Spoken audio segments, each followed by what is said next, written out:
Tšau! Täna vaatame, meil on siin Fenton külas ja täna proovime, näitan teile ära lihtsalt paar sellist head harjutust. Esimene on see, mida mulle kunagi näitas Kadi Viitma, kes ongi siis koerte füsioterapeut ja sisuliselt on väga hästi aitab tugevdada siis tegelikult lihaseid ja liigeseid ja saad ka aru tegelikult eriti tagumise käpa puhul, kui üks käpp on nõrgem kui teine. Vaatame, kuidas meil siin Fentoniga läheb, et Fenton on natukene selline ärev koer meil, aga ehk ma saan teile midagi näidata.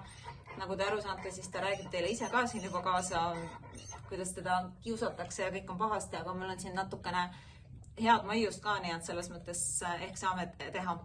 Aga põhimõtteliselt on siis selle esimese harjutusega on see, et neid ei pea üldse pikalt tegema, neid saabki teha selliselt lühiajaliselt ja mida mulle kunagi ütles ka Ranno Viitma on see, et kui koeral on näiteks üks põlv on nõrgem, ongi, kas seal on olnud vigastus, ta on opereeritud, siis koer kipub panema kogu oma raskuse nii-öelda kandma selle haige põlve pealt terve põlve peale. Ja mis juhtub tihtipeale on see, et see terve põlv saab siis nii suure koormuse, et ei ole väga kaua vaja oodata, kuni läheb see terve põlv ka. Ja nüüd on siis see, et tegelikult minu esimesel saksa lambakoeril siis oligi, tal olid ühe põlve kõhred olid täitsa ära kulunud ja tegelikult on see, et kui ma hakkasin temaga neid harjutusi tegema, siis ma sain aru, kuidas ta algul ei tahtnud sisuliselt selle haige põlve peale väga nii-öelda või haige jala peale siis toetada ja mida rohkem ma tegin, siis tegelikult oli see, et ta toetas väga ilusasti. Nii et ma vaatan, kas ma saan nüüd Fentoni siin seisma ka. Tubli! Ja tegelikult on asi väga lihtne. Põhimõtteliselt on see, et tõstate lihtsalt ühe käpa tagumise, kordamööda, seda võib kõikide jalgadega teha.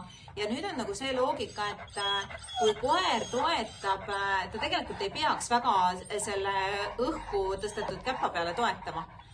Hoiategi natukene, lasete alla ja sisuliselt ongi. Võite võtta rahulikult järgmise käpa ja teha sama asi läbi. Ja nüüd on see, et nende koerte puhul, kellel siis üks käpp kipubki olema nõrgem, siis on see, et kas nad hakkavad suruma ikkagi teie käe peale ja siin ei olegi muud kui lihtsalt. Ja ma arvan ka, et Fentonil tundub ka see vasak pool olema võib-olla natukene nõrgem, sest nii-öelda ta hakkab ikkagi vigisema. Samamoodi võib teha esimese käpa, tõstategi lihtsalt, et see nüüd on väga hea ka selline tasakaaluharjutus ja nii nagu me teame ka inimeste puhul, mida parem on tasakaal, siis seda tugevamad on kerelihased. Lihtsalt ükshaaval tõstate kõik nii-öelda käpad, et sisuliselt koer toetab ilusasti 3 käpa peale. Täpselt nii lihtne see ongi. Ja ei pea üldse, selles mõttes ei ole see, et te peate hoidma seda mingisugune 5 minutit. Hoiategi natukene, lasete alla. Et täpselt nii lihtne tegelikult see esimene ongi see harjutus ja ongi, kuna siin pühad on käes, kõigil on rohkem võib-olla aega, siis nii-öelda tasub seda täitsa hakata harjutama. Ja varsti räägime ka teisest harjutusest.